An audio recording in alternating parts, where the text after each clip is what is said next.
because the average time anyone takes to enter into a hearing clinic is 7 years by statistics.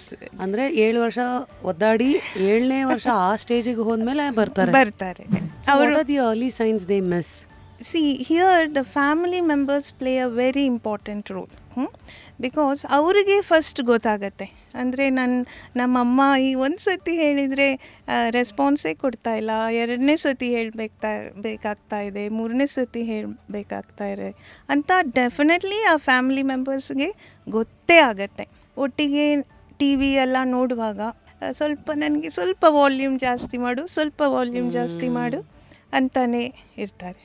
ಮತ್ತು simple, ಈಗ ಫ್ಯಾಮ್ಲಿನಲ್ಲಿ ನಾವು joke ಹೊಡಿತಾ ಇರ್ತೀವಿ, ಅವರು ಸುಮ್ಮನೆ ಕೂತಿರ್ತಾರೆ, ಆ ಜೋಕೇ ಅರ್ಥ ಆಗಲ್ಲ, ಅಥವಾ ಮತ್ತೆ ಹೇಳ್ತಾರೆ ನನಗೆ ಹೇಳು ಅಂತ, ಏನಾಯಿತು ಅಂತ.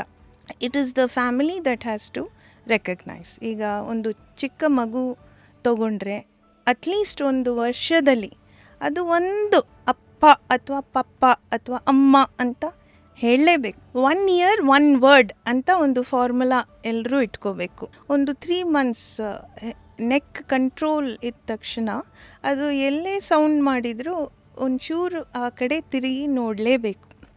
ಮತ್ತು ಅಟ್ಲೀಸ್ಟ್ 7-8 months ಒಳಗೆ ಅದರದ್ದು ಹೆಸರು ಕರೆದ್ರೆ turn it's head. So these are very very important. Full ವಿಡಿಯೋನ ನೋಡಿ ಆನ್ ರ್ಯಾಪಿಡ್ ರಾಶ್ಮೀಸ್ ಯೂಟ್ಯೂಬ್ ಚಾನಲ್.